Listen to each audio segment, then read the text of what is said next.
Nyika yose yakashamisa kuti mutungamiri wenyika yeMasudanzo Mnangagwa yesterday apo pakadoneta mabota vehicles pamwe chete hard cash aiwa kune the Women's League. Chitiko panguva inoi chashamisa vanhu vakati nyika yeZimbabwe zvaine mari 1 tiri kuuya panguva ino tichitya nokodze zvironda nezve zviri kuitika, but panguva inoi what is the need yekuuya panguva inoi vachinodoneta kune Women's League nezvimwe zvakadaro.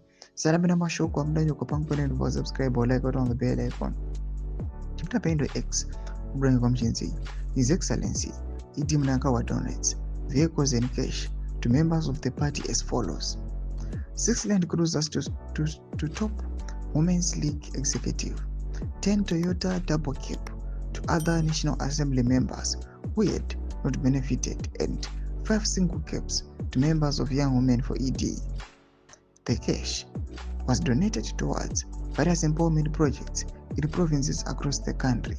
Ndo mashoko ari kuda panguva idoi ationa mutungamiri wenyika uyachidonetera aiwa bato ravo reZANU-PF inova a selected group panguva ino achipa motor vehicles vachipuwa mari vachinzi empowerment. Chitiko panguva inoi chorinyatsoonekwa kunzi bato reZANU-PF hamene kuzama kuda kuredza vanhu kana kuda kutenga support, but panguva inoi zvinhu zvinomira zvakanaka, vanhu vari kungotarira ende vanhu havasi kufadzwa nazvo.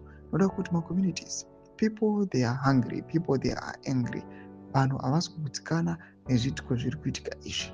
Mashoko ari kuda panguva inoi ari kuonekwa kunzi zviri kuitika panguva inoi pachionekwa kunzi pane mafights aripo esuccession. The faction yazvigananda inoonekwa kunzi it is the powerful and ine mari yakanyanya, it is trying by all means to use money as a tool to buy support, but panguva iroi zvoratidza kuti another faction iri against zvigananda panguva inoi ndoiri kuchiexposa corruption nezvisi zviri kuitika vachidemanda accountability. Pida kuve section medu zinofungura iri mutudei pamusoro pechitiko ichi. So kaona subscribe or like, check on the bell icon.